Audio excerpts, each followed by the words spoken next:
Bismillahirrahmanirrahim. Assalamualaikum warahmatullahi wabarakatuh. Satu di situ. Alhamdulillahilladzi arsala as-sakinata fi qulubil mu'minin liyasdadu ibadata ibadihim. Asyhadu an la ilaha illallah wahdahu la syarika lah wa asyhadu anna Muhammadan abduhu wa rasuluhu alladzi la nabiyya ba'dah. Kuhadama alhamdulillahirabbil alamin. Alhamdulillah hari ini Allah masih memberikan kesempatan kepada kita setelah 2 pekan kita libur ya. Dan hari ini alhamdulillah dengan suasana baru, tempat yang baru, walaupun kos dan pengisinya lama, dan itu memuali ganti-ganti sih kan. Jadi alhamdulillah hari ini bersyukur kita bisa terus melanjutkan untuk melaksanakan program spesial yaitu Majelis Scale Up. Di mana kegiatan ini, di mana majelis ini berbeda dengan majelis lain ya, yang pada kesempatan ini akan khusus membahas tentang permasalahan atau persoalan yang selama ini dihadapi. Jadi selama nanti setelah Ustadz memberikan prolog, teman-teman siapapun boleh langsung bertanya ya. Dan bagi teman-teman yang hari ini baru hadir, insya Allah ini adalah majelis yang rutin kita ada. Dan juga ada grupnya ya.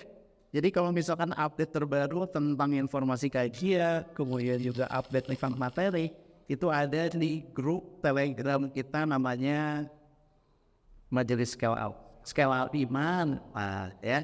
Jadi silakan join di Telegram Scale Up Iman, teman-teman, ya. Dan hari ini seperti biasa kita akan langsung saja menyapa guru kita, ada Ustadz Dudi Mutakin. Assalamualaikum Ustadz. Waalaikumsalam warahmatullahi wabarakatuh. Kemudian Ustadz. Kasep. Oh iya, jarak Indonesia dia jawabannya, ini boleh jadi jurus status teman-teman semua. Tempat ini beda sekali hari ini, tempat yang baru, kemudian waktunya juga. Tapi mungkin ini hanya hari ini kita sore Ustaz. Karena memang kajian ini dirancang khusus untuk menemani para pencari nafkah dan penjemput rezeki. Jadi spesial udah lelah capek kerja Ustaz. Datang ke kajian, segala persoalannya pengennya mah dituntaskan di sini, gitu ya. Harapannya sih seperti itu. Ustaz, silakan melihat proses terlebih dahulu. Hamdan wa syukran lillah, syada la ilaha illallah wahdahu la syarikalah, syada anna Muhammadan abduhu wa rasuluh, amma ba'du. Sahabat semua, sering sekali kita salah sangka dalam hidup ini. Kita menganggap ngumpulnya uang di kas kita itu sukses. Ngumpulnya posisi ya, pengaruh pada perjalanan hidup kita itu sukses. Ngumpulnya anak buah itu sukses. Tidak. Sukses itu pada saat kita memenuhi panggilan Allah, hayya 'alal falah, ya kan? Mari kita dapatkan kebahagiaan. Sukses itu kebahagiaan. Hayya 'alal falah, ajakan dari Allah untuk berbahagia. Karena hidup ini kalau tidak ada bahagia, Masya Allah berat. Dan kebahagiaan itu hanya ada dalam sholat pada saat kita memenuhi panggilan Allah. Panggilan Allah itu tidak hanya sholat, tapi juga mungkin haji, umroh, kematian. Dan panggilan Allah yang kita penuhi dengan hati akan membuat kita liqa Rabbi, bertemu Allah. Bangga gak sih bertemu dengan sosok yang mengagumkan? Bahagia gak sih kita bertemu dengan sosok yang maha kaya? Takut miskin gak kita kalau kita selalu bertemu dengan yang maha kaya? Kalau kita masih bangga dengan kas kita yang 100, 200, 300 juta di saldo kita, itu belum kaya itu. Yang kaya itu yang bertemu dengan yang maha kaya. Dan ketika bertemu dengan yang maha kaya, subhanallah, tenang kita. La khaufun alaihim walahum yahzanun, sudah tidak akan ada lagi rasa khawatir. Dan banyak sekali laki-laki yang tetap merasa miskin meskipun sudah sangat dekat dengan Allah karena dorongan istri ya. Istri menganggap bahwa saldo 5 juta itu cukup gitu kan. Harus lebih dari itu. Istri menganggap bahwa saldo 100 ribu itu cukup gitu kan. Inginnya lebih dari itu. Motor yang sekarang tuh gak cukup, pengennya lebih dari itu. Itu istri. Kita dimiskinkan oleh pernyataan, bukan oleh kenyataan. Ya. Padahal kan ya Allah ya Robbi. Gini, ada gak sih yang miskin hidup? Banyak ya kan. Ada gak yang kaya maut? Itu senaon bedana itu. Dan kayak maut kan, mau miskin mau kaya meninggal. Yang miskin juga bisa hidup. Apa yang membuat kita miskin? Hawa nafsu kita, dorongan. Ya, Kenapa hawa nafsu? Karena hawa nafsu kita menutupi hati kita untuk menatap sosok Allah yang maha kaya. Jadi kerja saja, lakukan saja sebaik-baiknya. Apapun di mana bumi dipijak, di sana langit dijunjung, dan jangan kita jadi kufur kepada Allah. Dalam saya mencatat barusan di mobil, saya mendengar kalimat ini. La yaghurrannaka taqallubul ladzina kafaru fil bilad.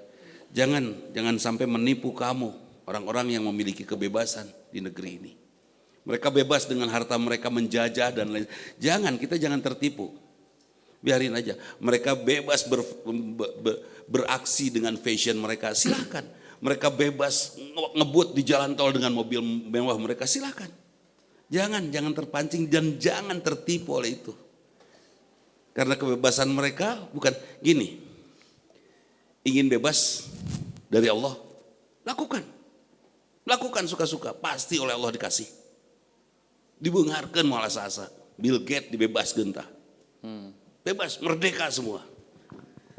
Tapi kalau sudah bareng sama Allah, kalau belum bareng sama Allah, Allah juga la ikraha fiddin, tidak ada paksaan untuk masuk Islam, nggak ada paksaan, silakan saja tidak Islam juga, nggak apa-apa.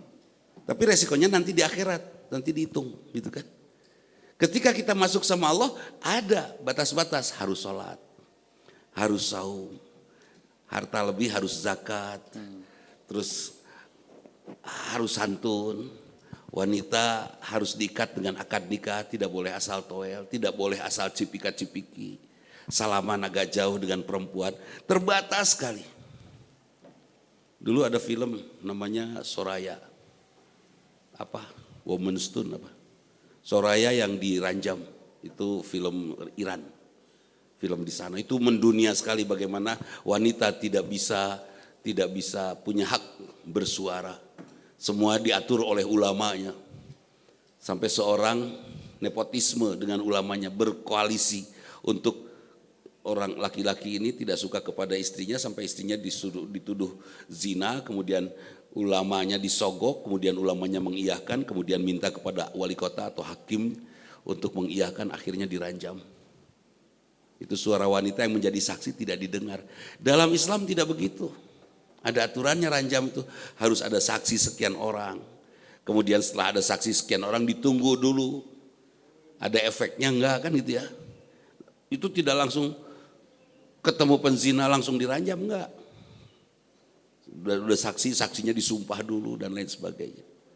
Nah, itu film itu menggambarkan bagaimana orang mengada-ngada aturan Islam. Mengada-ngada aturan Islam sehingga betul-betul terkekang. Islam tidak mengekang tapi memberikan garis.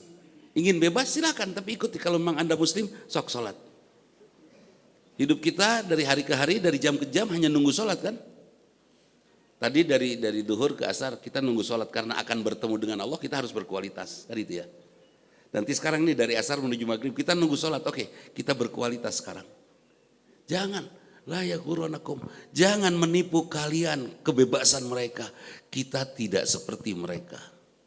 Mataun qalil wa ma'wahum jahannam. Kebebasan mereka hanya kebahagiaan yang kecil saja dan tempat kembali mereka adalah jahanam. Gini, mending kita kaya raya sampai pagar rumah kita 8 meter tingginya, atau mending kita menjadi orang biasa tapi mampu memberikan pengaruh kepada jiwa orang. Mending mana? Untuk kaya raya memberikan pengaruh atau? Hese, yang kaya raya pengaruhnya karena kekayaannya. Yang kaya raya pengaruhnya karena kekayaan. Ada. Siapa orang berpengaruh yang fatahajjad bihi nafilatalak. Mereka yang tahajud dan dengan tahajudnya dia bisa menjadi manusia yang Kaulan tsaqila, kaulan syadida. Kalimatnya akan berbobot. Siapa? Mereka yang sudah tidak lagi menghargai dunia, menghargai dirinya dengan kehinaan dunia. Gini, mana lebih terhormat, uang atau manusia? Lebih terhormat manusia. Manusia jelas. Tapi banyak orang menghormati uang kan itu ya. Oke. Mau nggak sehari-hari dipanggil siapa sih? Hah? Bukan sehari-hari udah asal infami ya. Oke. James.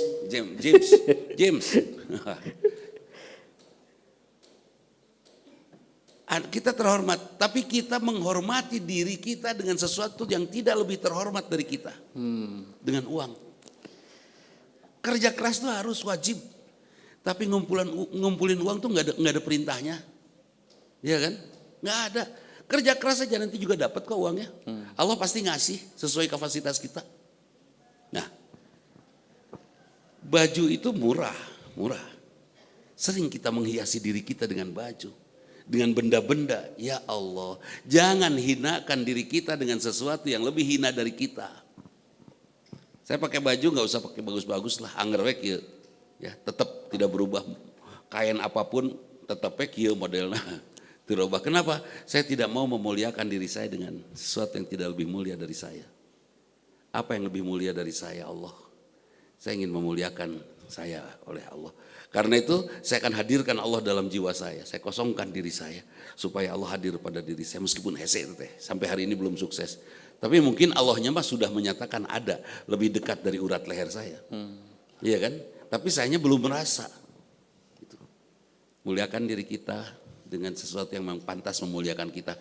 Jangan memuliakan diri kita dengan sesuatu yang lebih hina. Ya, gitu. Masya Allah ya. Ini mudah-mudahan jadi pengingat Bapak Ibu Akang Teteh ya. Akang-akang terutama itu biasana duaan tuh udah Akang Teteh, ini mah khusus ikhwan ya.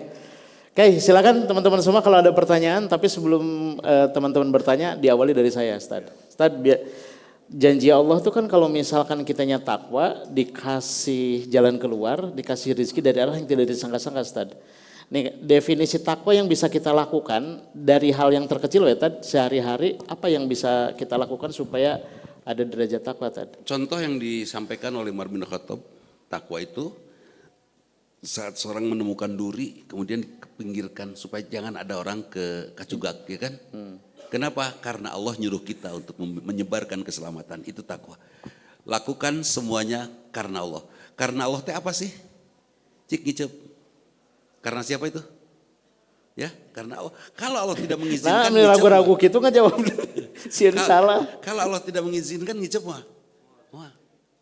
Yakinkan kita lakukan apapun, kita bergerak apapun karena Allah memberikan izin kepada kita. Kalau tidak kira-kira bisa nggak? Tapi jangan sampai pekerjaan hawa nafsu disebut karena Allah. Karena Allah. Misalnya kumaha, Tad? Misalnya saya nafsu yang kawin dewe, saya kawin dewe, saya alasan karena saya Allah. ke istri saya, karena Allah. Kan itu terberes. Allah mengizinkan tapi belum tentu Allah ridho. Nah, kita coba untuk meyakini semua kita lakukan karena Allah. Oke. Yarzuqukum min haitsu la yahtasib. Allah akan memberikan rezeki kepadamu dari tempat yang tidak diduga. Kemudian yaj'alahu makhraja, kemudian Allah memberikan jalan keluar. Jalan keluar dari masalah kita apa? Kalau kita sudah melakukannya semua karena Allah, maka akan jelas gini. Kang Fahmi diputusin, sebut saja belum nikah ya, ditikung sama temannya. Terus bertakwa aja melakukan semuanya karena Allah. Akhirnya Kang Fahmi ngerti nggak bahwa kepergian dia ditikung sama temannya itu adalah berkah yang besar karena Kang Fahmi akan menemukan yang lebih baik. Atau karena Kang Fahmi tahu bahwa Allah sedang mencintai dirinya, saya tidak boleh mencintai istri saya lebih atau kekasih saya lebih dari Allah. Terima kasih ya Allah yang sudah menjaga keimanan saya, keikhlasan. Itu kan jalan keluar itu. Ketipu, jalan keluarnya gimana ya? Saya ketipu. Jalan keluarnya saya akan lebih pintar, saya akan belajar karena Allah. Karena Allah nyuruh. Akibatnya saya ketipu lagi enggak? Bukan ketipu lagi, lebih dari itu kita malah menemukan banyak sumber rezeki ketika kita lakukan sangat sungguh-sungguh. Kemudian yarzuqukum min haitsu la yahtasib. Apa sih rezeki yang besar yang datang dari tempat yang tidak kita duga itu? Ya way out tadi. Jalan keluar tadi. Pernah punya masalah waktu SMP? Pernah ya? Terus diselesaikan tidak? Tidak kan? Oke, ada yang diselesaikan, ada yang tidak. Yang tidak sekarang selesai enggak? Itu rezeki. Coba kamu yang kalau dari SD, SMP, SMA terus itu masalah ayah sampai ayah narudat. Allah memberikan jalan keluar kepadamu dari tempat yang tidak pernah kamu duga. Ya kan? Istri nyuruh suaminya insaf ulah bobogohan wae. Tidak selesai-selesai tiba-tiba Allah memberikan jalan keluar. Dikasih sakit aja yang cukup serius istrinya. Langsung suaminya kan balik ke arah meresan istri. Pada saat kekasihnya ngancam, dia lebih membela istri yang sedang sakit. Itu lagi mun suami ecreg, mun itu mengadoakan sing maot. Ada ganjang. Alhamdulillah akhirnya sakit juga, mudah-mudahan sing maot. Menurut ecreg, nu ecreg mah insya Allah dia akan balik lagi dan banting setir untuk membela istrinya.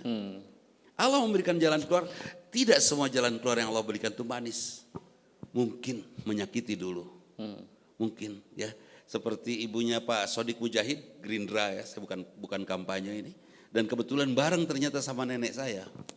Naik bis Aladin, dulu waktu mereka masih pada muda, nenek-nenek yang itu. Sekarang udah pada almarhumah semua. Agak larut. Kemudian karena tidak dapat tempat duduk disuruh pindah. Disuruh pindah ke bis yang nanti aja, ini udah gak ada tempat duduk. Siapa di bis Aladin itu yang paling sakit hati? Untuk kebagian. Mereka berdua, ya kan? Kemudian mereka naik bis berikutnya Kramat Jati. Iklan bus di. Naik bis berikutnya Kramat Jati. Pas naik bis berikutnya udah itu setengah jam kemudian saya jalan. Dulu Raja Mandala tidak lewat atas, tidak lewat tol, masih lewat bawah, lewat Citarum. Pas sampai di Citarum ada kumpulan orang. Sedang melihat ke ke Sungai Citarum, pas dilihat bis ini pun pelan di situ karena penuh orang. Pas dilihat Aladin yang tadi Pertama itanya. jatuh ke Citarum. Ya.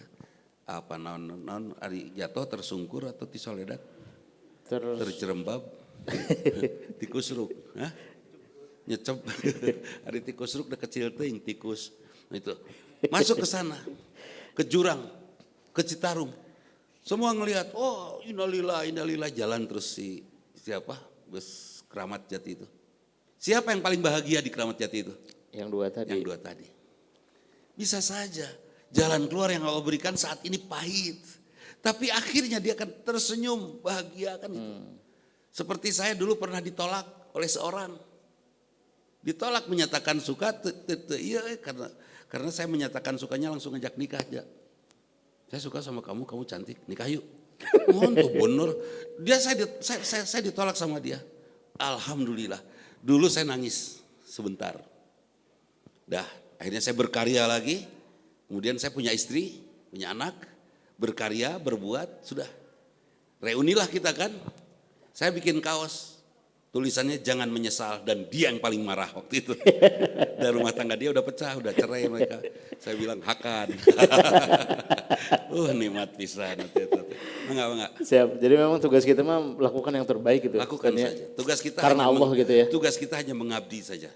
Sisanya kembang-kembang kehidupan biar Allah yang ngatur. Luar biasa. Sip. Silakan. Ini pertanyaannya apapun teman-teman semua ya. Iya, jadi apapun pokoknya silakan. Hadir, boleh. Ada yang mau mengawali? Silakan, Kang. Boleh sebutkan nama dari mana mungkin? Kita relax aja ya, namanya juga majelis relax, majelis santai. Betul.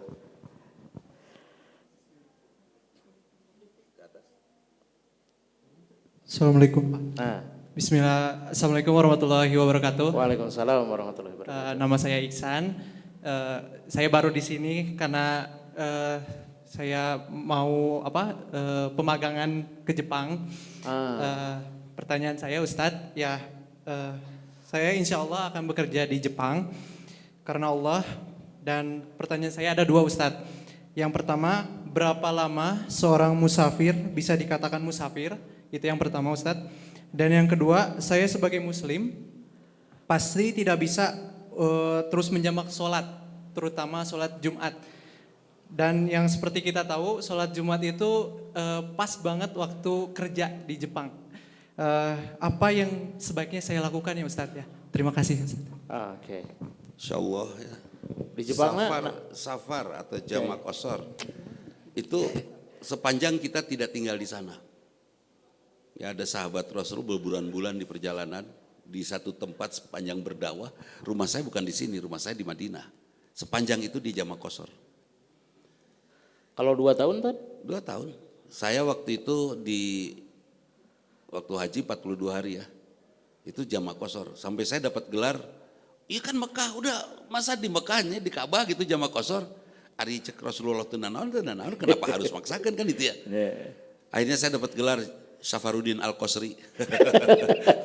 Orang yang safar, yang kosor. Aduh, itu sampai hari ini orang yang ngasih gelarnya ada Safarudin Al-Qasri. Tapi elok kalau kita sudah tinggal di sana lakukan sholat seperti biasa. Karena jamak kosor mungkin pada awalnya pada saat penyesuaian. Kemudian untuk Jumat beberapa keponakan saya ada di sana dan mereka juga sangat menghargai untuk izin Jumatan. Kemudian Jumatan kalau nggak ada teman, kalau nggak ada masjid bisa berdua saja. Satu khutbah, satu makmum. Boleh. Ya. Tetap harus ada Tetap khutbah harus ada nanya. yang khutbah. Entong ujuk-ujuk Ulah, rakaat bukan khutbahnya ulah dengan YouTube. ulah. didengarkan kuduaan gitu. Jadi khutbahnya jangan nyari YouTube. Cari aja teman di sana berdua yang muslim, Jumatan yuk, mojok di situ. Kita komat, kita azan, dia khutbah, kita komat sholat berdua. Dan ketika sholat berdua, imam dengan khotib sejajar ya, tidak satu agak belakang enggak, sejajar persis. Nempel deh. Imam dan makmum tuh sejajar, lempeng. Kan ada orang kalau saya sedang sholat begitu, dia ada sendiri, saya tahu-tahu nempel, masbuk, sejajar saya ngambilnya, dia maju seetik, udah gede maju. Terus akhirnya mana bingung ruku udah kena tembok. Saya bilang leg-leg sih, tapi mungkin pan dina sholat gitu. Oke. Jadi sejajar dan lakukan saja untuk penyesuaian awal mungkin boleh ya jamak kosor. Setelah beres penyesuaiannya, insya Allah sebetulnya bebas sih. Kalau 2 tahun di sana bisa. Magang, bisa terus gitu ya, kan? 6 bulan ya, paling 6 bulan ya di sana ya. 1 tahun tahun ya penyesuaian lah 52 kali Jumatan ajak aja teman di sana. Keponakan saya juga dulu di sana asalnya Jumatan seperti itu. Mang susah Jumatan, ayah muslim tuh ayah tuh. Ajakan tuh, akhirnya kita video call. Saya bilang sholat berdua saja. Dia tuh asa tepuguhnya Jumatan duaan, namanya juga berjamaah. Hari berjamaah harus lebih dari 2, harus lebih dari 1. Lebih dari 1 kan, udah itu berjamaah. Tapi menurut para ulama harus tidak boleh kurang dari 40 kalau masyarakatnya banyak. Ya kalau masyarakatnya, tapi kalau nggak ada lagi, ya kan nggak ada masalah. Karena para sahabat Rasul pun yang mengantarkan surat-surat dakwah Rasul ke berbagai kerajaan, ke berbagai negara melakukan sholat Jumatnya mereka serombongan itu saja. Ada yang berdua saja, ya insya Allah. Jadi berapa lama bebas lah, tapi kita kira-kira, izin gitu kan. Ya menurut saya sih izinnya ya boleh dikosor terus-terusan, tapi kerinduan kita mungkin akan mematahkan itu. Kita akan rindu bertemu Allah setiap hari 5 kali. Dan saya di Mekah waktu itu ideal hanya sebagai anak muda saya berangkat haji pertama teh umur 28. Pan gagah-gagahna idealisme teh umur 28. Masuk Masjidil Haram, sholat duhur hijikeun jeung asar. Padahal nggak asar sudah wis gaya somse. Terus gitu pas maghrib bareng jeung isya. Hari orang lain terus bagaimana dengan ini di Masjid Nabawi tenan? Arba'in. Ada nggak sih Arba'in? Saya nggak menemukan kebetulan ini hadis harus 40 waktu sholat di sana. Sudah saya sholat jamak kosor juga berarti tidak 40 kali ke masjid kan? Berarti sehari dengan duhur, maghrib sama subuh hanya 3 kali. 3 kali ke masjid. Pak Dudi nggak Arba'in? Baiklah nggak Arba'in gitu. Ternyata Arba'in itu satu dalil yang digunakan untuk menunggu penerbangan pulang. Ya, pesawat kan aplusan nih. Supaya damai, tidak ada protes. Kudu 40 hari gitu. 40 kali 10 hari. 10 hari itu 40, ya kurang lebih seperti itu. 40 kali waktu sholat kita datang ke masjid. Ada hadisnya ada. Tapi saya tidak megang itu tentang hadis 40 kali waktu sholat. Yang jelas setiap sholat kita akan diterima kok oleh Allah insya Allah. Dan yakini bahwa perjalanan Anda adalah jihad dan perjalanan Anda adalah ampunan dari Allah. Pegang itu sampai di Jepang Anda sebagai manusia suci karena sudah diampuni perjalanannya. Setiap muslim yang berpergian itu disebut mendapatkan ampunan sepenuhnya. Insya Allah pulang lagi berikan manfaat kepada sahabat-sahabat di sini. Amin. Luar biasa. Kalau masalah di Jepangnya mantuan Naruto-nya. Gelut ya. Oke, ada lagi yang lain teman-teman semua? Silakan. Kalau ada pertanyaan. Bukan dia ngelatih Kapten Tsubasa. Hafal Ustaz Kapten Tsubasa. Silakan kalau misalkan ada lagi pertanyaan, bebas apapun pertanyaannya, persoalannya silakan ditanyakan teman-teman semua.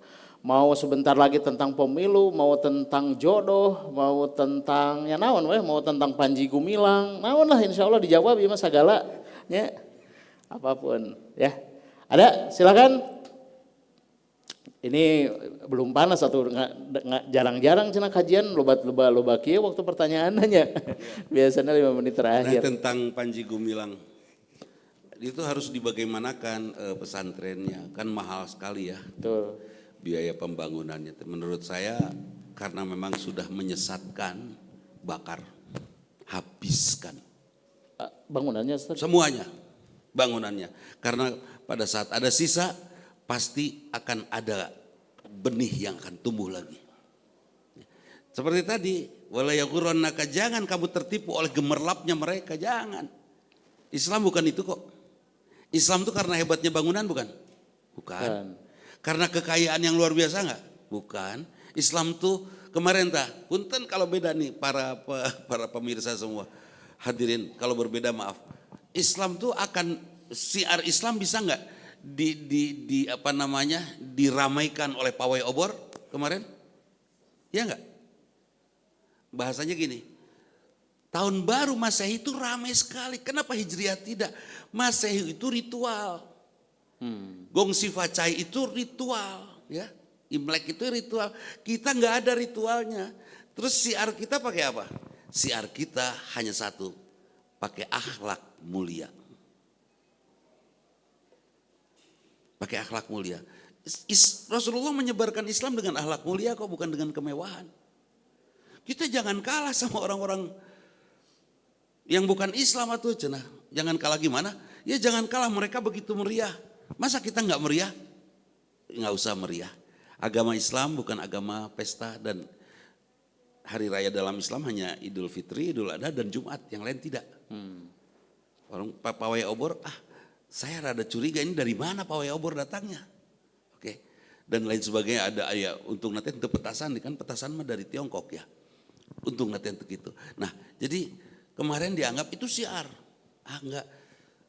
Gini pertanyaannya, Rasulullah pernah tahun baruan tuh gitu lah. Henteu. Pada saat Rasulullah hijrah kapan? Itu bulan Safar, tanggal 16 ya, 16 Safar. Bukan 1 Muharram. 1 Muharram itu ditentukan oleh Umar bin Khattab dan sahabat-sahabatnya. Kapan kita mulai awal tahun di tanggal 1-nya? Tanggal 1 bulan 1-nya kapan? Ada yang nyebut, udah kita hitung dari bulan Rabiul Awal aja, pas hari kelahiran Rasul. Jangan, pas kehijrahnya Rasul aja bulan Safar. Wow, akhirnya ini aja ada 1 bulan yang namanya dikasih oleh Allah. Apa? Muharram. Ya udah akhirnya Muharram tanggal 1 bulan 1-nya. Bukan pada zaman Rasul. Itu zaman Umar bin Khattab, Abu Bakar pun tidak. Kan itu ya. Artinya apa? Artinya nggak ada tahun baruan kan itu. Ada nggak doa awal tahun akhir tahun? Unggal poe, ceng nggak doa mah, unggal poe ya tiap hari. Hari ini diampuni, besok mendapatkan berkah. Terus saya gitu, jangan hanya awal tahun akhir tahun. Sehingga pedagang wae tutup buka buku ya. Seperti itu. Nah, jadi tentang syiar Islam itu tidak dengan materi. Bangga nggak sih dengan Az-Zaitun yang mewah? Ada pabrik ini, pabrik enggak sama sekali. Duruk. Hebat nggak sih Panji Gumilang? Enggak, lawang duitnya aja hasil ngerampok. Iya gak? Sekarang sah nggak kalau misalnya ini kan dari sumbangan dari negara, ada persetujuan nggak dari negara, dari DPR RI? Persetujuan alokasi anggaran buat kesana. Kalau nggak ada, nggak betul itu, ya kan? Bangga dengan kemewahan hasil ngerampok. Saya tidak melihat terlalu jauh. Santrinya boleh diizinkan mengambil harta orang tuanya kan itu ya. Terus ada pajak-pajak tertentu yang diberikan. Itu saja udah nggak betul dalam Islam. Tidak ada pajak-pajak tertentu, tidak ada sumbangan-sumbangan tertentu kecuali zakat, infak, sedekah sudah, dan wakaf. Nggak ada yang lain. Ini sampai harta orang tua. Ada jamaah saya sampai ancur-ancuran itu. Karena anaknya begitu gagah, begitu kuat dalilnya, sampai ngehabisin harta orang tuanya dan dibawa ke sana. Terus jadi gimana tuh? Bakar. Tapi dia banyak yang ngelindunginya, akhirnya tuh bisa mah cicing. Tuh bisa mah cicing. Itu walakuya. Ya, gitu. Walakuya. Kenapa? Kura-kura jalannya pelan. Berat kunaon? Karena dia bawa rumah. Di rumahnya ada kulkas, piring, isi pepes, lalaunan gitu. Sakmadinya. Oke, silakan teman-teman ada pertanyaan? Ini apapun bebas ya. Jadi silahkan para hadirin yang mau bertanya. Ya, jadi tadi kan dibahas ada 3 hari raya ya. Ya, Idul Adha, Idul Fitri, sama hari Jumat. Fenomena di Indonesia, 2 Idul Adha dan Idul Fitri ini selalu beda. Tapi kenapa Jumat tidak beda? Hari Jumat mah ditentukan oleh nama hari. Kalau Idul Adha, Idul Fitri ditentukan oleh bulan. Dan cara orang melihat bulan beda-beda ya. Dan Indonesia itu panjang, lebih panjang dari Malaysia. Kalau Arab itu negaranya melingkar bulat ya, pendek. Timur ke barat, utara, selatan tuh pendek. Indonesia tuh dari Sabang sampai Merauke itu panjang. Bisa 3 waktu, bisa 3 cara melihat. Karena itu yang banyak berbedanya di Indonesia. Beda-beda tanggal itu teh. Apa? Idul Fitri, Idul Adha teh. 1 Syawal atau 10 Zulhijjah tuh banyak beda di Indonesia karena Indonesia panjang dari Sabang sampai Merauke. Mungkin di Irian sudah melihat hilal, di Aceh belum kan itu. Terus Indonesia kene kan? Makanya ada sidang isbat dan catat, sidang isbat itu bukan keputusan Menteri Agama. Bukan keputusan pemerintah, tapi ulama yang berkumpul kemudian meminta menteri kan dia calik. Tolong umumkan oleh Pak Menteri, legalkan oleh Pak Menteri bahwa ini lebaran. Jangan sampai seperti kemarin. Oh, kamu mau ikut pemerintah ya? Ah, dasar gitu. Bukan ikut pemerintah, tapi ikut isbat. Keputusan para ulama yang insya Allah sangat sungguh-sungguh, bukan kaleng-kaleng, yang disahkan atau difasilitasi oleh Pak Menteri untuk diumumkan secara nasional gitu loh. Sementara yang hari Rabu, ya kalau kemarin Idul Adha Rabu dan Kamis ya, yang hari Rabu itu sendiri. Terus yang hari Rabu benar gak? Menurut saya betul dengan sudut pandangnya. Kebetulan di rumah saya, anak saya khutbah idnya hari Rabu dan saya hari Kamis gitu. Terus apakah itu menjadi pembenaran? Tidak. Karena saya punya keyakinan ulama yang saya yakini itu yang Kamis. Dan saya yakin ulama yang lebarannya Kamis itu pasti sungguh-sungguh, hasil menilainya sungguh-sungguh gak akan main-main. Mungkin ulama iseng, ulama asal-asalan. Ulama yang nilainya 9 lah. Oh, itu ulama yang nilainya A 10. Terus yang Rabu yang nilainya berapa? Sama. Itu mereka hanya berbeda sudut pandang saja itu. Tapi emang bener gitu Tad, kadang ikut pemerintahnya. Di rumah saya kayak gitu Tad. Salah itu teh. Padahal mah udah ulama-ulama yang berkumpulnya. Departemen Agama punten ya, boleh saya sebut Departemen Agama tidak punya khusus Dewan Hisab Ru'yah, nggak ada. Kalaupun ada pasti bertanya lagi kepada para ulama di Ormas. Itu. Dan yang memutuskan ulama mana? Ulama NU, Muhammadiyah, Jamiatul Wasliyah, Persi, semuanya dikumpulkan. Disepakati dan pemerintah hanya memfasilitasi. Oh mana mau lah obong kene ikut penguasa, ikut rejim, lebaran lagi ikut pemerintah. Nah dipasehakeun gitu kan geuleuhnya. Ya Allah ya Rabbi, janganlah. Jadi begitu ya.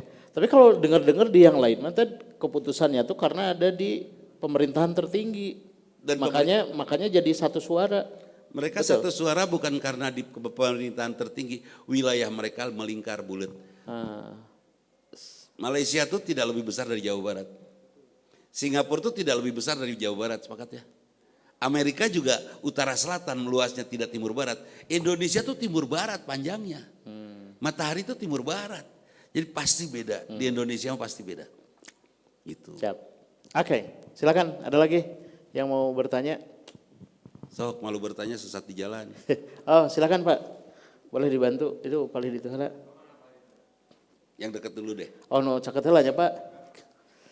Aduh pamangga-mangga kieu. Sok teh enak kan gitu.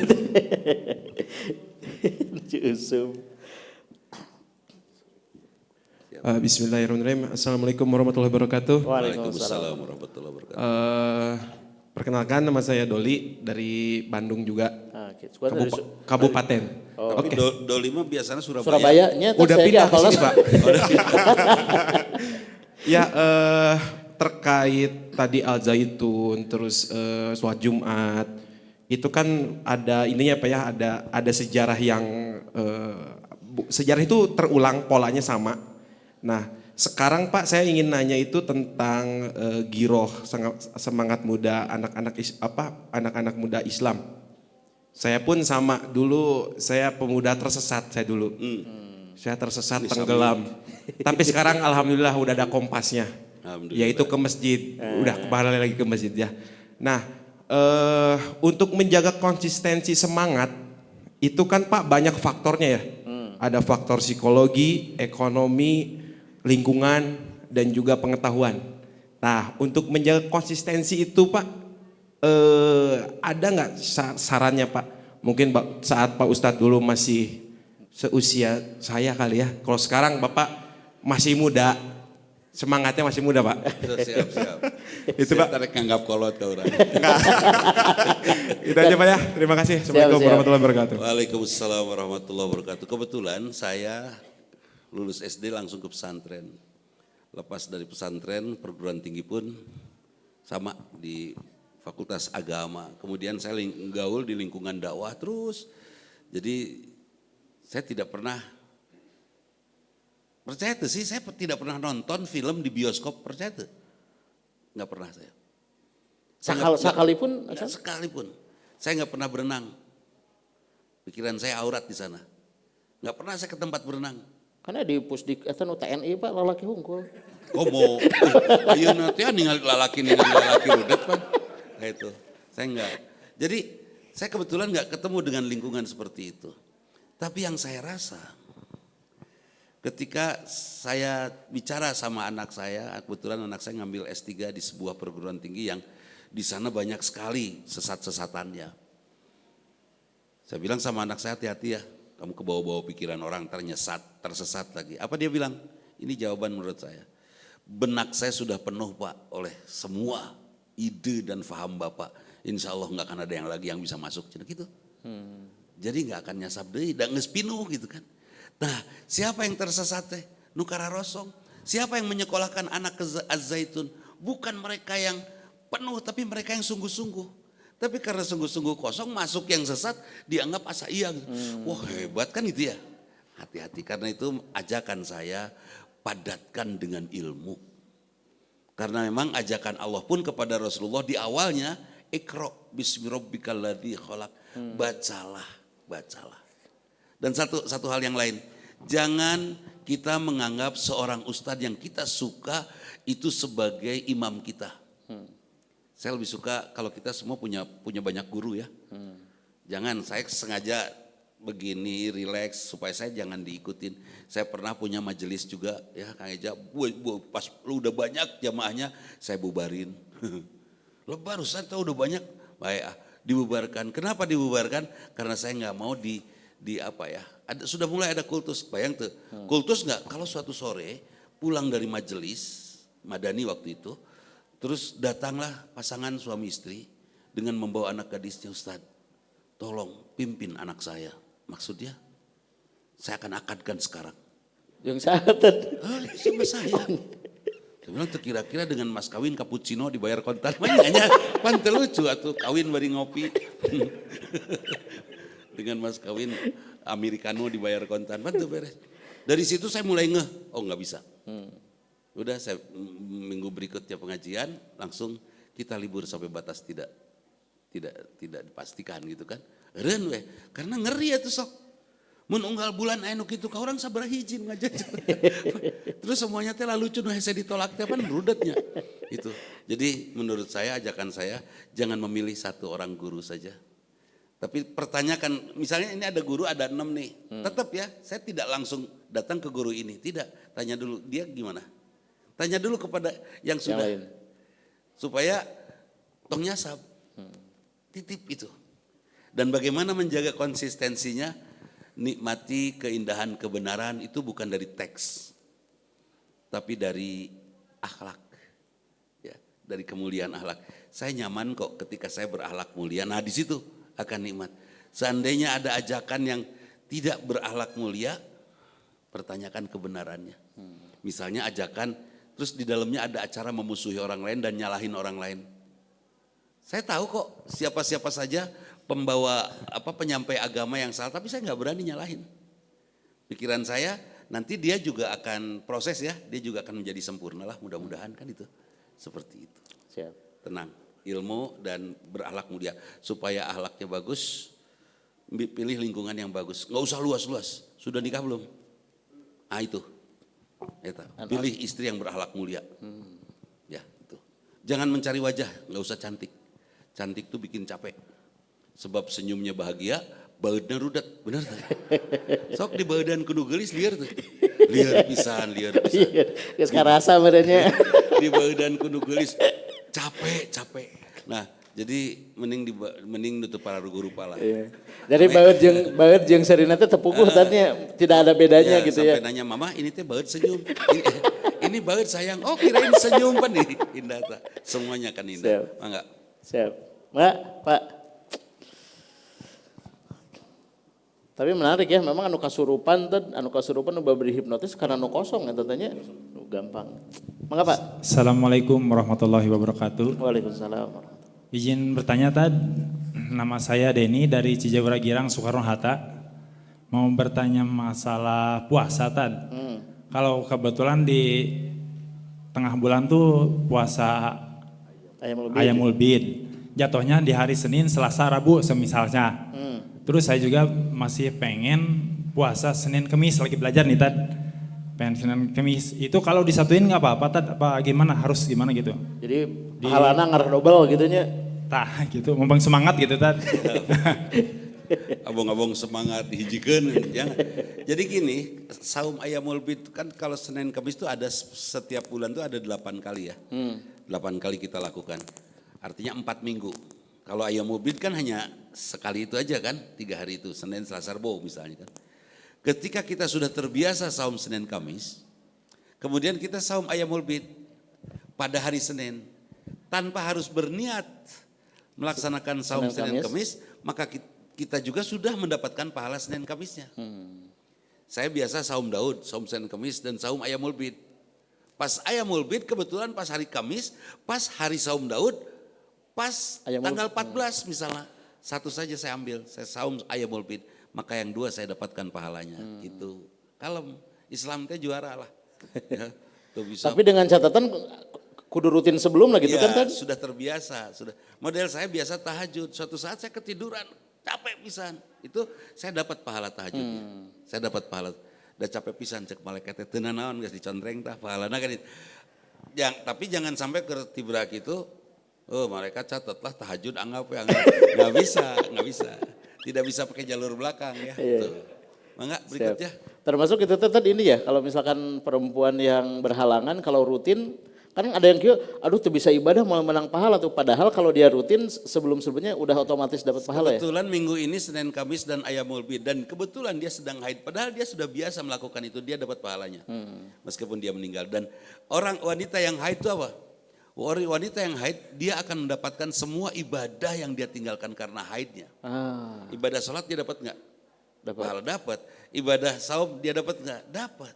Hanya memang melaksanakan saumnya tidak. Khusus untuk yang wajib harus bayar kan itu. Jadi luar biasa. Orang yang haid adalah orang yang suci. Suci. Disucikan. Saking sucinya geus teu kudu berwudu, bener tuh. Itu suci, jangan ada pikiran orang yang haid itu kotor. Enggak. Saking sucina geus teu kudu salat deui. Edun pan. Sok aja orang teu kudu salat, rudet tuh. Kan gitu. Jadi luar biasa. Saking sucinya mereka yang haid itu bersih sekali. Bersih sekali. Siap, silakan. Mangga, ada lagi? Mangga, Kang.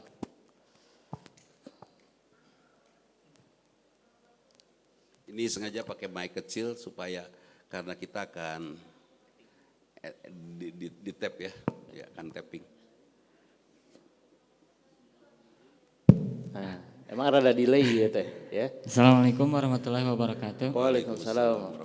Perkenalkan nama saya Lukman, izin bertanya Ustadz. Ingin bertanya soal ini anak muda dan orang tua. Anak muda punya idealisme, orang tua punya kebijakan. Bagaimana menyikapi anak-anak muda yang menyikapi orang tua yang punya kebijakan yang kadang-kadang suka bertentangan gitu. Karena anak muda punya idealisme, punya kebijakan sendiri, orang tua juga punya kebijakan juga gitu. Nah, bagaimana menyikapi perbedaan sudut pandang ya antara anak muda sama orang tua gitu. Ini dialami sendiri sama orang tua? Iya. Iya, Oh. kealaman. Contohnya naon coba pengen rada iya Tad. Apa?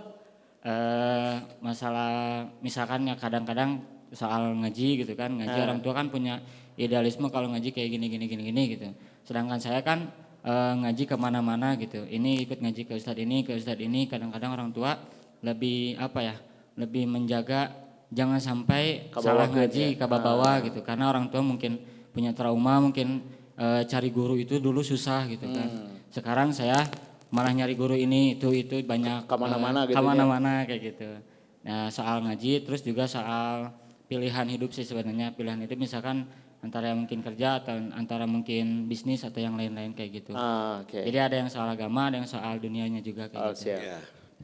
Kalau saya memanfaatkan orang tua itu bukan untuk show up ya di hadapan orang tua.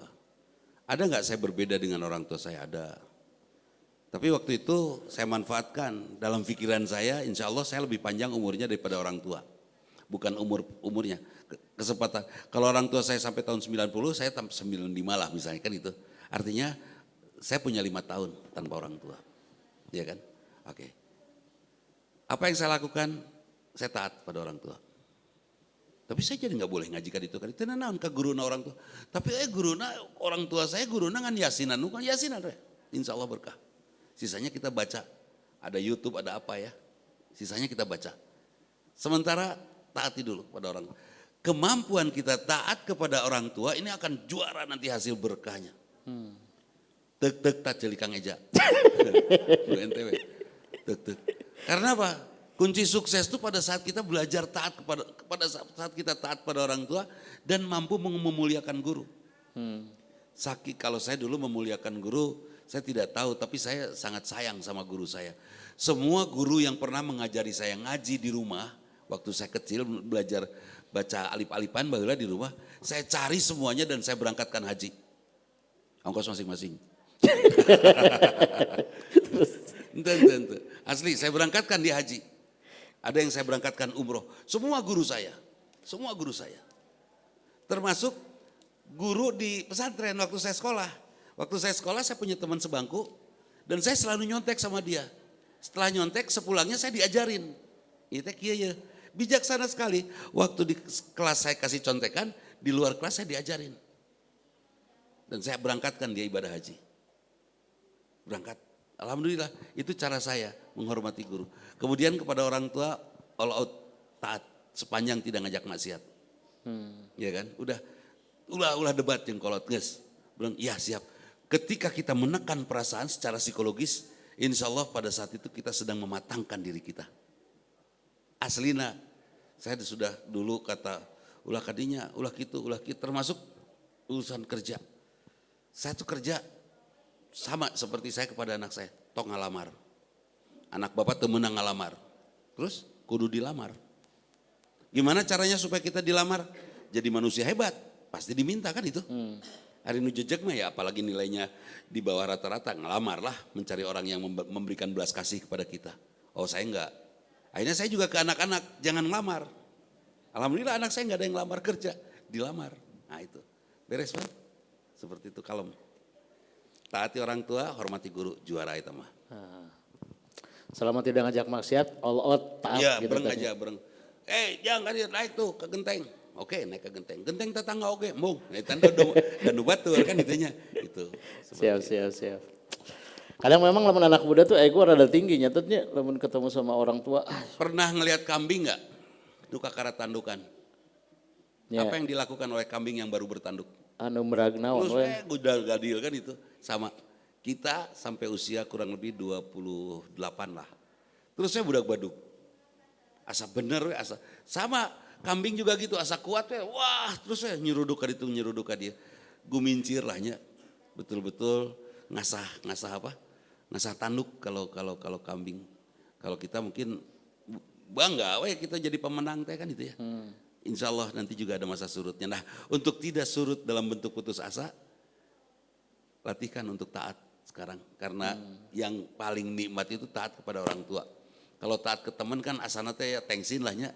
Tapi taat ke orang tua mah gak ada gengsinya insya Allah. Gitu. Masya Allah, siap. Oke, ada lagi? Silakan yang mau bertanya, Ibu, Akang, Bapak. Yang di depan, oh silakan. Bismillahirrahmanirrahim. Assalamualaikum warahmatullahi wabarakatuh. Waalaikumsalam warahmatullahi. Tadi mau tanya perkara rezeki yang mungkin tiap orang mengalaminya. Kadang kan rezeki itu lebih kebayang sekarang mah uang orang-orang teh. Nah, gimana caranya bisa berhusnudon gitu terkait perkara rezeki? Husnuzon kumaha supaya bukan melulu tentang uang gitu. Gitu. Lain orang-orang meureun diri sendiri nyalahkeun batur. Saya mengalaminya gitu. Gimana caranya berhusnuzon? Jadi ngerasa udah weda Allah teh udah ngasih terus gitu. Nah kadang perkara hati kan fluktuatif gitu. Gimana biar bisa menguatkan hati juga gitu. Nah, jadi kalau pas sedikit juga jika nanti menang rezeki gitunya, tapi pas duit gede wah menang rezeki gitu. Begini, ini juga ujian keimanan. Pernah dapat uang? Oke, terus nyebut alhamdulillah tuh. Ya. Alhamdulillah. Oke. Dapat uang nyebut alhamdulillah. Pas giliran alhamdulillah itu karena uang kan? Pas nggak ada uang alhamdulillah tuh. Itu apa? Itu. Uang itu yang jadi Tuhan. Sepanjang kita sebut uang itu jadi Tuhan, insya Allah masalah kita ada di uang terus. Apa yang jadi Tuhan? Motor. Masalah kita di situ. Apa yang jadi Tuhan? Kabogoh. Masalah orang di situ. Apa saja yang kita anggap jadi Tuhan, ingat kalau kita punya masalah di situ-situ juga, itu artinya kita sedang musyrik. Dan Allah sedang mengingatkan, hei eta teh rudet gitu kan? Itu. Seperti itu. Marah. Orang marah tuh umumnya karena orang lain beda dengan keinginan kita kan?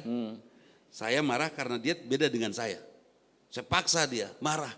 Ketika saya anggap bahwa keinginan saya itu Tuhan, insya Allah saya akan bertemu terus dengan perbedaan. Dan bertemu terus dengan piamakeun. Itu. Nah sekarang kalau kita menganggap itu jadi masalah, tidak ada itu agak sedikit gelisah. Saya yakin masalah kita akan terus di situ, di uang. Kenapa saya tidak pernah punya masalah uang? Karena saya sudah tidak mempermasalah itu, ayah heug teu kajeun. Kemudian ada cara, ternyata ini cara yang luar biasa. 10 tahun Kang, teu nincak mall. Alhamdulillah, ya sekali sedikit aja lah nincak. Nguriling beli apa, fokus, saya beli, pergi lagi. Untuk kekurilingan, tidak cuci mata di mall. Soalnya belanjanya di Shopee nya tadi. Ente, paling nyuruh Iwan, Wan pangmelikeun di Shopee. Gitu, paling nyuruh. Jadi saya enggak, ternyata setelah saya tidak lihat iklan, tidak pergi ke mall, apa yang ada di benak saya tidak ada tentang benda ini.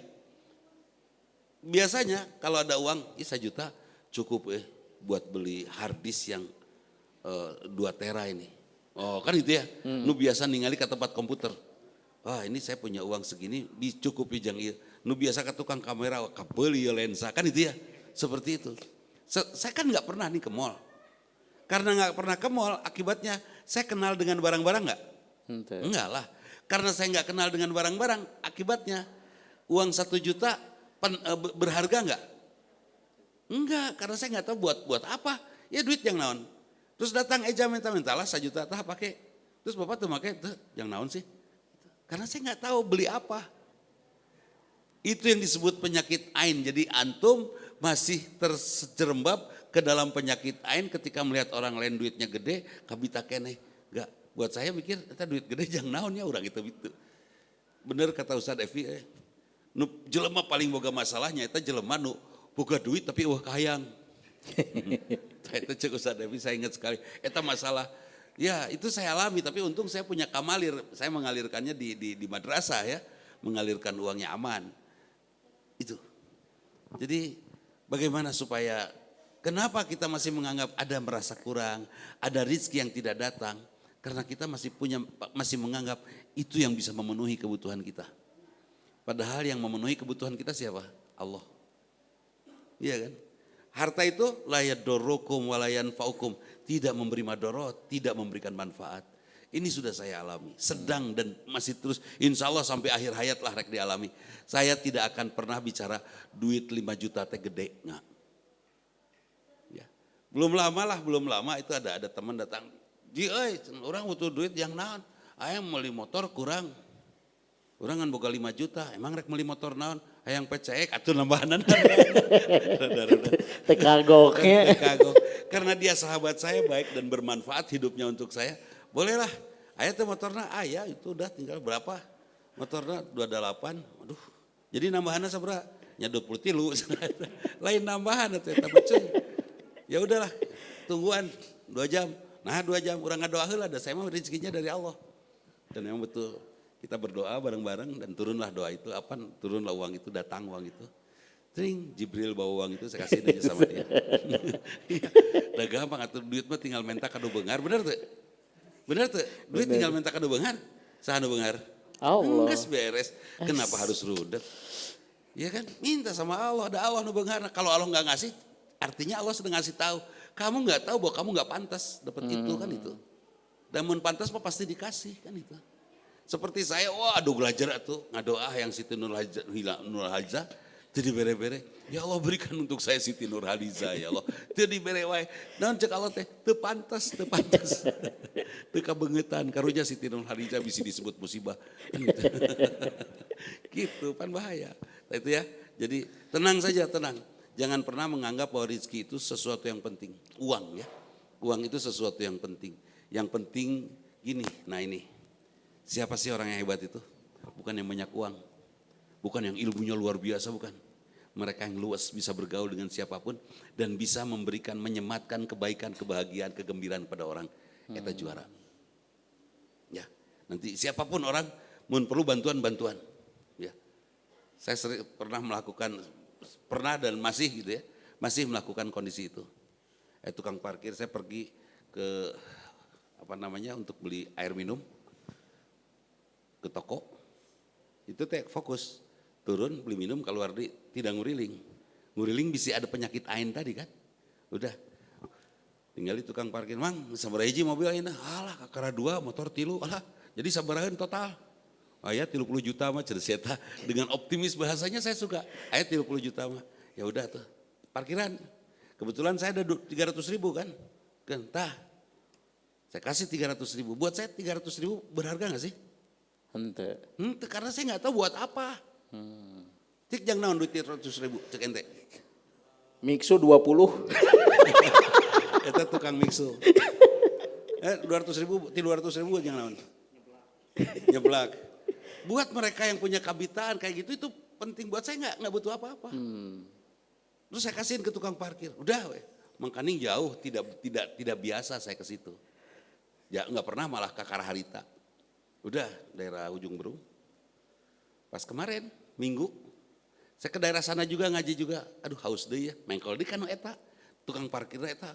Wey, Pak Haji, 300.000 deui. Siap, si eta dedeyeun. Tenan naon ya udah saya kasih lagi siapa tahu itu teh memberi manfaat kepada keluarganya kan itu. Siapa yang merasa miskin? Mereka yang terlalu banyak melihat benda-benda, miskin kita. Tapi kalau saya nggak ngelihat banyak benda-benda itu miskin. Malah kemarin dikasih mobil mewahnya saya tolak, asli dah itu saya tolak. Saya naik, kebayang nggak pakai mobil itu ke Jakarta nggak geber, bangga terus sih mobil 3M. Bangga pisan dong. Jebret tabrakan di tengah bangga, surga neraka. Itu pertama yang saya takut. Yang kedua, saya bawa parkir ke rumah. Apal pan rumah saya seperti apa? Kebayang tuh, ada nggak hati yang tergores dan mata yang kecolok melihat mobil saya? Nggak ada lah. Saya nggak mau nyakitin orang. Itu jadi saya tolak. Saya tolak, kebayang nyolok panon batur atuh. Si Ustad eta mun dibongkar kitu meuli mobil 3 miliar, manu gitunya. Sigana korupsi. Hei, nganggap korupsi siapa tahu nyegik, bener tuh. Gitu. Jadi bisi gitu. Akhirnya saya tolak dengan alasan saya tidak mau meninggal dalam keadaan takabur. Ulah Ustaz jangan takabur, hari kemungkinannya ada kan besar. Terus lagi ayo sok gerak, tinggali. Saya naik lagi kan ke mobil itu. Terus saya turun, saya tutup pintunya. Kira-kira saya bilang sama yang mau ngasihnya, kira-kira DKM nanya apa ketika saya turun di masjid mau ngaji? Nggak tahu. Kebayang DKM teh Barisa Salman nanya, juragan ngiring? Kan orang supirna. Jadi meuli mobil teh kudu sesuai jeung beungeut gitu. Pan bahaya sok. Ari wajah-wajah ieu geuranya wajah anu kitu, ieu nu tuh mobil mewah pada setepas gitu tah. Jadi tenang, tentang harta jangan kecil hati. Karena ada saatnya, mending ayeuna beungharna mending kemun butuh. Mending waluyanya, waktu perlu aya kan itu ya. Sudah mending waluya. Dan butuhnya kapan? Seumur-umur gini, pada saat butuh beramal soleh, butuh nabung buat ke akhirat. Yang muda mah bisa beramal, beribadah dengan tenaga insya Allah. Bantuan we saha, kayak nun muntas bantuan kurang muntas. Anu beres di itu, nenek bade muntas bawa ka dieu cek sini nih, aing ke karat tepi. Der dibalikeun deui. Itu ya. Atau ulah jahil kan ini dipentaskeun simpan di tengah keprokan. Ya. Siga kana japati ulah. Ya. Mangga terakhir. Siap. Terakhir ya. Dari kala selain yang lain ada lagi enggak? Orang dalam soalnya tuh naon. Silakan. Bebas. Itu. Cik. Saya tahu. Minimal mah teu nanya cenah ngetes mic. Yang soran. Ya, Bismillahirrahmanirrahim. Izin tanya, sebenarnya kita hidup di dunia ini sepenuhnya apakah pilihan kita? Maksudnya pilihan itu setiap perjalanan dalam kehidupan ini murni pilihan kita atau memang sudah Allah takdirkan gitu? Jadi misalkan saya sekarang pengen misalkan kuliah di kampus A gitu. Ya berarti emang dari takdir Allah tuh saya tuh udah ditakdirkan untuk kuliah di situ. Nah gitu. ini, oke. Ini naon tadi? Saya diciptakan oleh siapa? Allah. Oleh Allah, oke. Pegang lagi mic-nya. Terus oleh Allah saya disuruh tinggal di Bandung dari orang tua yang ini kan gitu. Iya. Kira-kira Allah sudah tentukan nggak segala halnya saya di Bandung ini?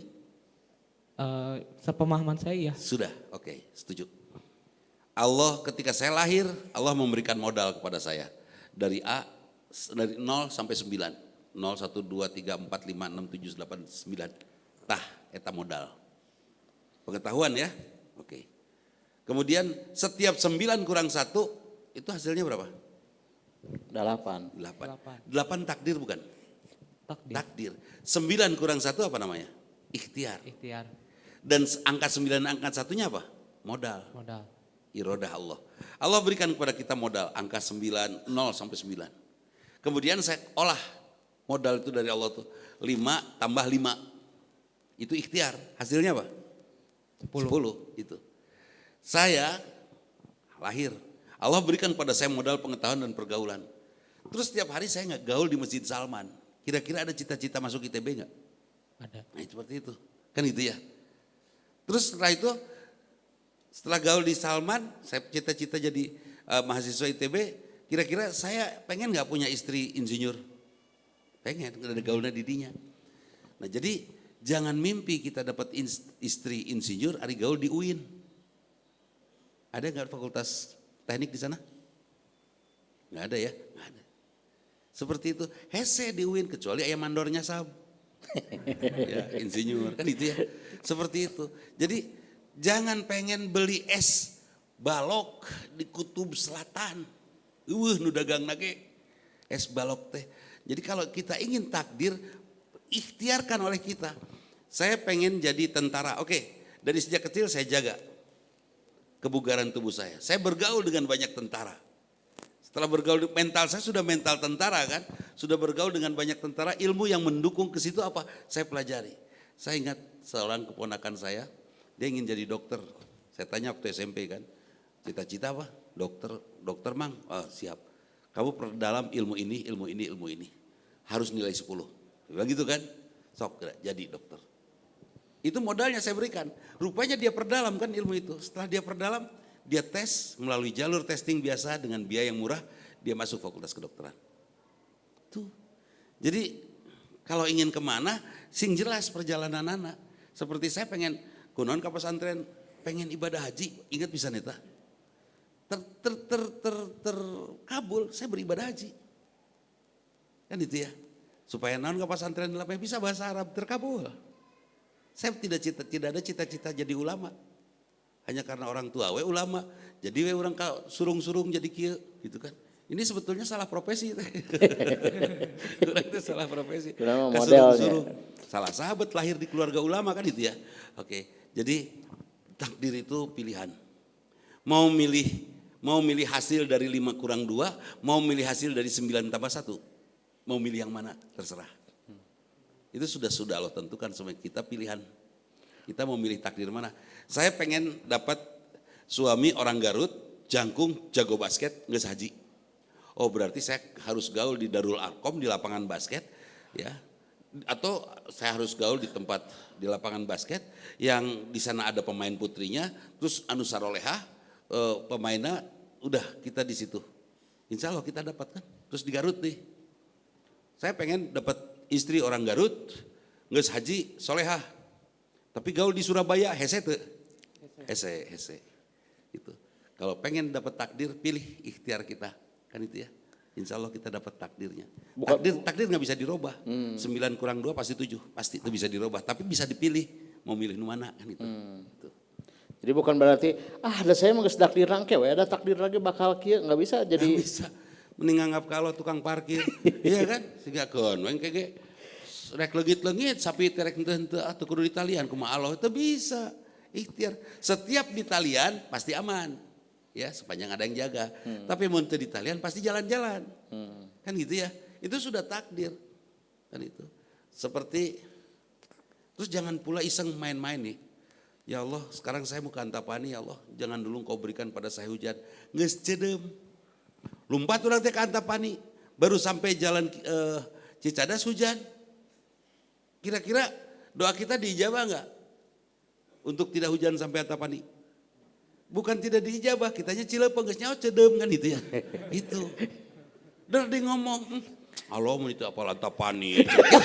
Kan aya nu kitunya. Itu dosa itu ngobrol gitu. Dosa itu, enggak boleh itu, ya.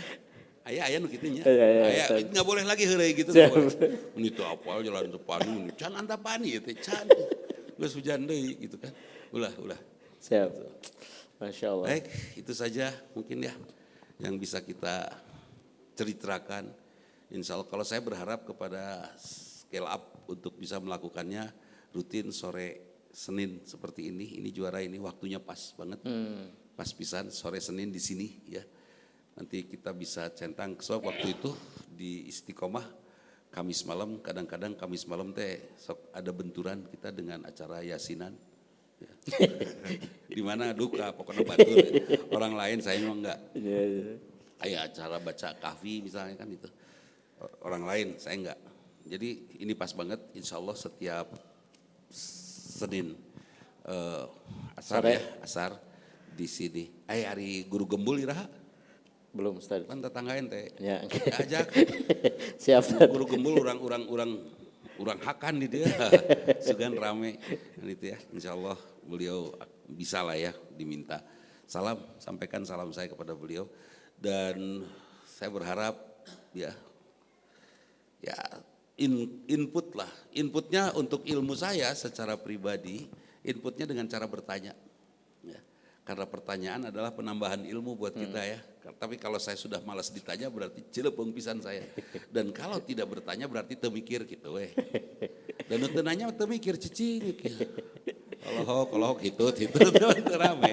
Itu untuk nanya sok mikir tuh ya. Itu cicing sok asli atau mikir lah. Gitu ya. Beres ya. Sekian. Siap Ustaz. Satu lagi emang enggak? Oh, terakhir ya. Dia Kang. Jadi mungkin ini karena memang pertama atau jadi baru pada tahu gitunya. Jadi nanti minggu depan mah silakan siapin pertanyaan dari rumah. Tadi juga ikut diumumkan oleh Ustadz Evi ya di Instagramnya. Makanya silakan Kang. Bismillahirrahmanirrahim. Assalamualaikum warahmatullahi wabarakatuh. Waalaikumsalam. Nama saya Gaga dari anak jalanan, istilahnya homeless, tegadu bumi tegadu nanaon gitu. Kan tadi sahur Pak Ustadz upami bade gaul sarang anu balalager gitu. Tapi pada kenyataan yang dialami orang-orang di jalan justru lebih ngerangkul sama lebih fair dibanding orang-orang yang maaf nih, yang benar-benar keagamanya kuat, istilahnya aya jalarago gitu ngawasna ngajina gitu, tapi lebih ngerangkul anak-anak jalanan gitu. Bagaimana cara menyikapi orang-orang yang benar-benar tahu agama dibanding saya kan sedang belajar menjalankan ibadah sholat 5 waktu tanpa bolong gitu, menuju diajar Ustaz, diajar ngawas oge gitu, tacan lancar gitu. Tapi alhamdulillah sholat mah teu bolong-bolong gitu, 10 tahun langkung lah gitu. Alhamdulillah. Bagaimana cara menyikapi selain saya mendoakan orang-orang yang benar-benar ngerti agama, Selain saya doakan selalu menjadi agar bager deui cing bager itu. Cara menyikapinya bagaimana terhadap orang seperti itu? Wassalamualaikum warahmatullahi wabarakatuh. Kalau kita masih menganggap ada orang tidak bager, ya nganggap kene saya kalau tahajud tapi teu bager gitu ya. Kalau kita masih menganggap ada orang tidak bager, itu artinya kita masih tidak benar persepsinya. Ingat, orang yang buruk itu yang memperlakukan kita buruk adalah orang yang sedang melatih kita untuk bijaksana. Bukan dianya yang buruk, tapi itu adalah utusan Allah. Kenapa teman-teman di jalanan mah menibala lager loyal gitu kan? Oke, memang betul. Kalau saya tukang lauk, ngariung jeung tukang lauk deh kompak mah. Kompak. Terus saya masuk ke lingkungan tukang domba, rada beda tuh. Rada beda kan itu. Nah, ini teh di jalan sama-sama tukang lauk. Ini sebetulnya rajin-rajin ibadah bukan lebih hebat. Kebetulan tukang domba jadi rada ternyambung kan itu. Nah, sesungguhnya perbedaan-perbedaan itu adalah pelatih yang melatih kita untuk bijaksana. Di level saya, di Mutakin, saya bergaul di semua kalangan dan saya harus bisa kan itu ya. Dulu saya ketemu dengan teman-teman saya yang bertato itu jauh lebih membela saya daripada mereka yang bermobil. Sepakat? Sepakat. Kenapa? Nggak tahu. Mereka bala lager, loyalitasnya tinggi. Tapi saya juga tidak menafikan bahwa mereka yang kaya raya bukan tidak baik. Karena begitulah cara mereka. Hanya saya belum sesuai dengan cara mereka. Tukang domba mapan, unggal ngobrol jeung domba, seorang anak gitu. Mun tukang lauk mah unggal ngobrol jeung lauk, mereka cacing kan itu. Ada perbedaan. Oh, ternyata bukan dia tidak baik, saya belum sesuai dengan mereka, kan itu ya. Itu. Jadi insya Allah semua kita sama. Saya sudah sami Allahu liman hamidah. Allah mendengar orang yang memuji, kita puji semuanya. Tidak ada yang buruk, tidak ada yang buruk. Insya Allah. Sekarang calon presiden ayat tilu, ada yang buruk nggak di antara yang tiga? Enggak, semuanya baik insya Allah. Tilu anak-anak baik. Dan kita berdoa kepada Allah, mudah-mudahan Allah memilihkan kepada kita semua kepala negara yang diridhoi oleh Allah. Itu. Apal merenya nu diridhoi teh nu kumaha, geus gitu. Semua baik insya Allah. Terus yang kepilihnya nanti Pak Prabowo, kita juga berdoa mudah-mudahan Pak Prabowo dirubah hatinya untuk bisa sesuai dengan apa yang Allah ridhoi. Kan itu. Diberi hidayah oleh Allah. Pak Ganjar yang kepilih mudah-mudahan diberi hidayah oleh Allah. Kenapa saya belum menentukan pilihan di antara tiga itu? Belum pernah yang dengar saya memilih? Belum. Karena saya takut hanas orang milih, dertiluanana maut, rudat pan. Maut sebelum pemilu, hanas ngebela, kan yang kewe nu hirup itu. Jadi insya Allah tidak ada yang buruk ya. Kalaupun ada yang buruk adalah pelatih yang akan membuat kita berlatih mensikapi keburukan itu. Gitu. Ya. Masya Allah. Itu saja, mohon maaf bila ada sesuatu yang tidak berkenan, mudah-mudahan Allah ridho kepada kita. Allah tuntun kita terus sampai kita suatu saat meninggal dalam husnul khatimah. Sakitun kabihatur hapunten. Aku lu qouli hadza wa astaghfirullah li wa lakum. Assalamualaikum warahmatullahi wabarakatuh. Waalaikumsalam warahmatullahi wabarakatuh. Alhamdulillahirabbil alamin. Jazakallah khair kepada guru kita Ustaz Dudi Mutakin, Masya Allah ya. Jadi silahkan Bapak Akang dan Bapak jadi Bapak Ibu wae ya. Jadi ini memang khusus untuk ikhwan, untuk kita-kita ya. Jadi kalau misalkan karena kita sebagai kepala keluarga yang minimalnya mah jangan bawa masalah lah ke rumah. Masalahnya dibawa ke mana? Di sini. Selesaikan semuanya di sini. Jadi nanti mungkin ini memang formatnya rada berbeda bapak-bapak dan akang-akang ya. Jadi silahkan setiap nanti datang langsung bertanya apapun. Karena memang ini forum tanya jawab gitu. Majelis scale up namanya. Tidak bisa membahagiakan seisi rumah. Jangan bikin masalah, bawa masalah ke rumah. Nah, eta tujuannya mah eta tagline nanya, tolong dicatat. Ulang itu ya. Anak nyatet yang story gitu ya. Tadi sudah di tag-nya ke DKM Senin sore. Kak Ustaz. Mudah-mudahan nanti insya Allah rutin tiap pekan silahkan diagendakan ya. Demikian kita akhiri saja pertemuan hari ini dengan membaca hamdalah dan kifaratul majelis. Alhamdulillahirabbil alamin. Subhanakallahumma wa bihamdika asyhadu an la ilaha illa anta astaghfiruka wa atubu ilaik. Saya Fahmi Akbar undur diri. Wassalamualaikum warahmatullahi wabarakatuh. Teman-teman yang belum gabung grupnya, silakan gabung di Scale Up Iman di Telegram. scaleupiman.com ya. Di browser ya. Nanti ada join group di sana, informasi semua tentang majelis ini semuanya ada di sana ya. Begitu teman-teman semua, terima kasih banyak atur nuhun.